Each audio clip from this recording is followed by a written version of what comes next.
Alright everybody, welcome back to Poker Strategy, how I make $5,000 plus per month playing cash games. This is Marcus Hain. The course is almost finished. We got a couple more lessons to go in the final section, and then we'll be home free, and you guys can have all the strategies and all the techniques that I use to dominate the poker tables. This has been section 6, where I discuss some of the more advanced strategies. And this is lesson number 4, so we're going to discuss the float play.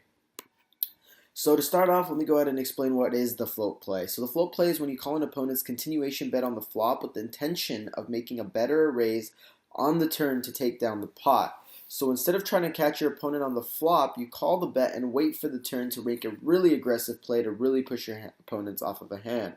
So this is a very advanced play, as you guys can see, and this is something that you typically want to do only when you have a very, very strong idea for some reason that your opponent is bluffing on the flop and you really want to take him down after making it seem like, rather than doing like a check raise or a bet over the top, you really want to just call, see what the turn card is, and if it's something that might not have helped your opponent, then really float play him out and take him out of the pot. So why is the float play effective? Well, the float play is very helpful because it gives you more options when you're faced with a continuation bet. So the float play gives you another way to be profitable when playing the game of Texas Hold'em poker.